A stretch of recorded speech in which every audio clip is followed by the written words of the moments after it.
नमस्कार पुष्पालक मित्रांनो, स्वागत आहे आपल्या वेट गुरु या युट्यूब चॅनलवरती. मित्रांनो, आजच्या व्हिडिओमध्ये आपण आपल्या पशूंमध्ये त्यांची भूक वाढवण्यासाठी कुठल्या घरगुती उपाययोजना करू शकतो किंवा कमी खर्चामध्ये आपण आपल्या पशूंमध्ये त्यांची भूक कशा पद्धतीने वाढवू शकतो, तर या विषयावरती आज आपण माहिती घेणार आहोत.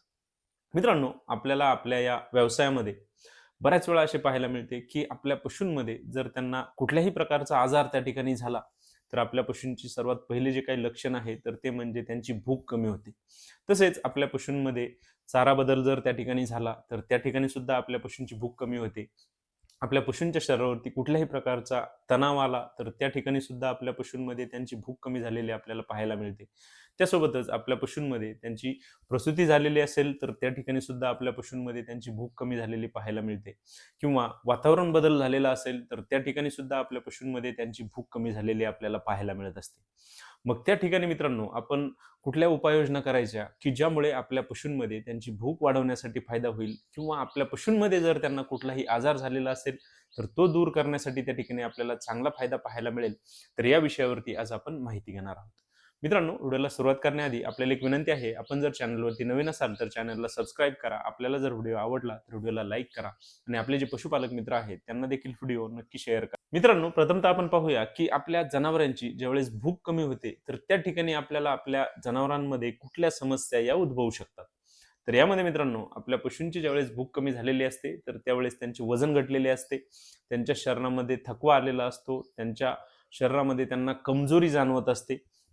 त्यासोबतच त्यांच्या शरीरामध्ये त्यांची जी रोगप्रतिकार शक्ती आहे तर ती कमी झालेली आपल्याला पाहायला मिळते. आपले दूध देणारे जर पशु असतील तर त्यांच्यामध्ये दुधाचे उत्पादन त्या ठिकाणी खूप जास्त प्रमाणामध्ये घटलेले असते.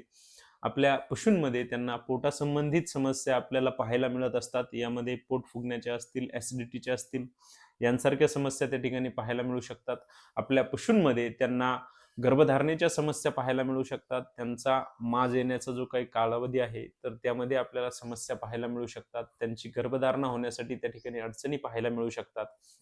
आपले लहान वासरं वगैरे असतील आणि त्यांच्यामध्ये जर त्यांची भूक कमी झालेली असेल तर त्यांची वाढ त्या ठिकाणी खुंटलेली आपल्याला पाहायला मिळते आणि हे जर प्रमाण त्या ठिकाणी जास्त असेल तर त्यांच्यामध्ये मृत्यूचा धोका सुद्धा त्या ठिकाणी आपल्याला पाहायला मिळू शकतो. तर यांसारख्या समस्या आपल्याला आपल्या पशूंमध्ये ज्यावेळेस त्यांची भूक कमी होते तर त्या ठिकाणी उद्भवताना पाहायला मिळत असतात. मग त्या ठिकाणी मित्रांनो, आपण आपल्या पशूंमध्ये त्यांना कुठल्या उपाययोजना करायच्या की ज्यामुळे त्यांची भूक वाढवण्यासाठी आपल्याला फायदा होईल, सोबतच आपला खर्च देखील त्या ठिकाणी कमी होईल, तर त्याविषयी आता आपण माहिती घेऊ. मित्रांनो, यामधील पहिली जी काही उपाययोजना आहे तर ती म्हणजे आपण आपल्या या सर्व पशूंमध्ये त्यांचे जंत निर्मूलन त्या ठिकाणी करून घ्यायचे आहे. यामध्ये आपले दूध देणारे पशु असतील, गाभण पशु असतील, लहान पशु असतील, मोठे पशु असतील, या सर्वांमध्ये आपण पहिल्यांदा त्यांचे जंत निर्मूलन त्या ठिकाणी करून घ्या. त्यामुळे आपल्याला आपल्या पशूंमध्ये आपण त्यांना नंतर देणारा जो चारा असो, सप्लिमेंट असो, खुराक असतो, त्यामधून जे काही पोषक द्रव्य मिळणार आहे तर त्यांचे शोषण चांगल्या पद्धतीने करण्यासाठी या जंत निर्मूलनाचा त्या ठिकाणी चांगला फायदा पाहायला मिळेल. आपल्या पशूंमध्ये त्यांच्या शरीराची वाढ करण्यासाठी फायदा मिळेल, त्यांच्या वजनाची वाढ करण्यासाठी फायदा मिळेल. त्यांच्यामध्ये होणारे जे काही पोटासंबंधित आजार आहेत, पोटफुगी असेल, जुलाब असेल, ॲसिडिटी असेल, यांसारख्या समस्या कमी करण्यासाठी त्या ठिकाणी आपल्याला चांगला फायदा पाहायला मिळेल. त्यासोबतच त्यांची रोगप्रतिकार शक्ती वाढवण्यासाठी त्या ठिकाणी चांगला फायदा पाहायला मिळेल. आपल्या पशूंमध्ये ज्यावेळी जंतांचा प्रादुर्भाव हा जास्त होतो, तर त्या ठिकाणी त्यांच्या आतड्यांची जी काही हालचाल आहे, तर ती बिघडलेली असते. तर आपण ज्यावेळेस जंत निर्मूलन करतो, तर आपल्या पशूंच्या आतड्यांना एकदम सुरक्षित करण्यासाठी त्या ठिकाणी या जंत निर्मूलनाचा फायदा होतो. त्यामुळे आपल्या पशूंमध्ये त्यांची भूक वाढवण्यासाठी त्या ठिकाणी चांगला फायदा आपल्याला पाहायला मिळतो. सोबतच आपल्या पशूंमध्ये त्यांची जी काही इम्युनिटी आहे तर ती वाढवण्यासाठी फायदा होतो. त्यांना चारा खाण्याची जी काही ओढ आहे तर ती चांगल्या प्रमाणामध्ये वाढवण्यासाठी या जंत निर्मूलनामुळे आपल्याला त्या ठिकाणी चांगला फायदा हा पाहायला मिळतो. त्यामुळे आपण आपल्या या सर्व पशूंचे प्रथमतः जंत निर्मूलन त्या ठिकाणी करून घ्या. त्यानंतर त्यांना आपल्याला नक्कीच त्यांची भूक वाढवण्यासाठी आणि त्यांचे पचन सुधारण्यासाठी चांगला फायदा झालेला हा त्या ठिकाणी पाहायला मिळेल. मित्रांनो, यामधील दुसरी जी काही उपाययोजना आहे तर ती म्हणजे आपण आपल्या पशूंना संतुलित आहार देणे खूप गरजेचे आहे. हिरवा चारा जर आपण देत असाल तर त्या ठिकाणी मग मका असेल, ज्वारी असेल, नेपियर गवत असेल किंवा इतर कुठले गवत असेल तर ते आपल्या पशूंच्या आहारामध्ये देणे गरजेचे आहे. यामध्ये आपण समजा वाळलेले गवत किंवा वाळलेला चारा असेल, त्यामध्ये मुरघास असेल किंवा इतर कडबा असेल किंवा इतर कुठल्या भुसा असेल तर त्यांचा वापर करणे खूप गरजेचे आहे. त्यासोबतच आपण आपल्या पशूंना जे काही पशुखाद्य देता, तर ते देखील चांगल्या क्वालिटीचे असणे त्या ठिकाणी खूप गरजेचे आहे. सोबतच आपण आपल्या पशूंच्या आहारामध्ये त्यांना मिनरल मिक्सचरचा वापर करणे सुद्धा खूप गरजेचे आहे. आपण आपल्या पशूंच्या आहारामध्ये त्यांना मिठाचा वापर करणे सुद्धा खूप गरजेचे आहे. तसेच आपल्या पशूंमध्ये आपण त्यांना सोडा जो येतो आपल्या खाण्याचा, तर त्याचा सुद्धा त्या ठिकाणी वापर करू शकतो. या खाण्याच्या सोड्यामुळे सुद्धा आपल्या पशूंमध्ये त्यांचे पचन व्यवस्थित करण्यासाठी त्या ठिकाणी चांगला फायदा होतो. आपल्या पशूंचे पचन जर व्यवस्थित झाले, तर त्या ठिकाणी आपल्या पशूंमध्ये त्यांची भूक वाढलेली पाहायला मिळते. त्यांच्या शरीराची वाढ चांगल्या प्रमाणामध्ये होण्यासाठी आपल्याला त्या ठिकाणी चांगला फायदा हा पाहायला मिळतो. त्यामुळे त्यांचा आहार जो आहे, तर तो त्या ठिकाणी संतुलित द्या, की ज्यामुळे आपल्या पशूंमध्ये त्यांचे पचन व्यवस्थित होईल, त्यांची भूक व्यवस्थित वाढलेली त्या ठिकाणी आपल्याला पाहायला मिळेल. त्यासोबतच मित्रांनो, आपण आपल्या पशूंना जो काही चारा देण्याचा वेळ आहे, तर तो पाळणे सुद्धा खूप गरजेचे आहे. आपण आपल्या पशूंच्या आहारामध्ये जो काही बदल करता, तर तो टाळणे सुद्धा खूप गरजेचे आहे. आपला जो गोठा आहे, तर तो स्वच्छ ठेवणे गरजेचे आहे. आपला गोठा हवेशीर असणे गरजेचे आहे.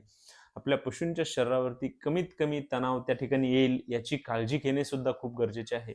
यांसारख्या उपाययोजना आपण आपल्या गोठ्यामध्ये त्या ठिकाणी करू शकतो आणि आपल्या पशूंमध्ये त्यांची भूक वाढवण्यासाठी आणि त्यांचे पचन चांगले ठेवण्यासाठी त्या ठिकाणी निश्चितच चांगला फायदा हा देऊ शकतो. तसंच मित्रांनो, आपण जर आपल्या पशूंमध्ये त्यांना मार्केटमधून कुठल्या सप्लिमेंट्सचा वापर त्या ठिकाणी करणार असाल, तर त्यामध्ये आपण हिमालया या कंपनीची जी काही हिमालयन 32 पावडर आपल्याला मार्केटमध्ये मिळते, तर त्याचा आपल्या पशूंच्या आहारामध्ये त्या ठिकाणी वापर करू शकतो.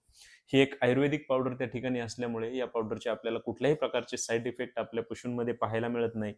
या पावडरचा वापर ज्यावेळेस आपण आपल्या पशूंच्या आहारामध्ये त्या ठिकाणी करतो, तर आपल्या पशूंमध्ये त्यांची भूक वाढवण्यासाठी फायदा होतो, त्यांचे पचन चांगले ठेवण्यासाठी फायदा होतो. आपल्या पशूंमध्ये त्यांना खाण्याची ओढ निर्माण करण्यासाठी त्या ठिकाणी फायदा होतो. आपल्या पशूंमध्ये त्यांची रोगप्रतिकार शक्ती वाढवण्यासाठी फायदा होतो. आपले लहान पशु असतील तर त्यांची वाढ व्यवस्थित करण्यासाठी फायदा होतो. आपल्या पशूंमध्ये त्यांना पोटासंबंधित जेवढे काही आजार आपल्याला पाहायला मिळतात, तर ते टाळण्यासाठी फायदा होतो. यामध्ये आपल्या पशूंमध्ये पोटफुगी असेल, जुलाब असेल, ॲसिडिटी असेल, तर यांसारख्या समस्या कमी करण्यासाठी या हिमालयन 32 पावडरचा आपल्याला त्या ठिकाणी चांगला फायदा पाहायला मिळतो. मित्रांनो, आपल्याला या हिमालयन 32 या पावडरबाबत जर संपूर्ण माहिती पाहिजे असेल, तर त्याचा व्हिडिओ आपल्या YouTube चॅनलवरती अपलोड केलेला आहे. आपण तो नक्की पहा. त्याची जी काही लिंक आहे, तर मी त्या ठिकाणी खाली डिस्क्रिप्शनमध्ये आपल्याला देईलच. आपण जर तो नसेल पाहिला, तर तो एकदा नक्की पहा. मित्रांनो, त्यासोबतच आपण आपल्या पशूंच्या आहारामध्ये त्यांना लिव्हर टॉनिकचा सुद्धा वापर करू शकतो. यामध्ये ब्रोटॉन असेल, लिव्होफेरॉल असेल, लिव्ह 52 असेल, व्हिटाकाइन लिव्ह असेल, यांसारख्या कुठल्याही चांगल्या लिव्हर टॉनिकचा वापर आपण आपल्या पशूंच्या आहारामध्ये त्या ठिकाणी करू शकतो आणि आपल्या पशूंमध्ये त्यांची भूक वाढवण्यासाठी, त्यांचे पचन सुधारण्यासाठी त्या ठिकाणी आपण अतिशय चांगले फायदे हे देऊ शकतो. मित्रांनो, ज्यावेळेस आपल्या पशूंमध्ये त्यांची भूक चांगली वाढलेली असते, त्यांचे पचन सुधारलेले असते, तर त्या ठिकाणी आपल्या पशूंमध्ये होणारे जे काही आजारांचे प्रमाण आहे, तर ते कमी होण्यासाठी फायदा होतो. आपल्या पशूंची वाढ त्या ठिकाणी फास्ट होण्यासाठी मदत होते. आपल्या पशूंमध्ये त्यांचे दुधाचे उत्पादन वाढते, दुधामधील फॅट असेल, एस-एन-एफ असेल, तर तो वाढतो आणि आपल्या गोठ्यावरती होणारा जो काही अतिरिक्त खर्च आहे, तर तो देखील कमी होण्यासाठी फायदा होतो. सोबतच आपल्या पशूंची भूक जर वाढली, तर त्या ठिकाणी आपले जे काही चारा वायाला जाण्याचे प्रमाण आहे, तर ते सुद्धा कमी होते. त्यामुळे मित्रांनो, आपण आपल्या पशूंची भूक वाढवण्यासाठी किंवा त्यांचे पचन चांगले ठेवण्यासाठीच्या ज्या काही उपाययोजना आहेत, तर त्यासुद्धा आपल्या गोठ्यावरती करणे हे खूप गरजेचे आहे. की ज्यामुळे आपल्याला आपल्या या दुग्ध व्यवसायामध्ये त्या ठिकाणी निश्चितच चांगला फायदा हा पाहायला मिळेल. मित्रांनो, आजच्या व्हिडिओमध्ये आपण आपल्या पशूंमध्ये त्यांची भूक वाढवण्यासाठी काय उपाययोजना केल्या पाहिजे, आपण त्या ठिकाणी कमीत कमी खर्चामध्ये आपल्या पशूंची भूक कशा पद्धतीने वाढवू शकतो, तर या विषयावरती त्या ठिकाणी माहिती घेतलेली आहे.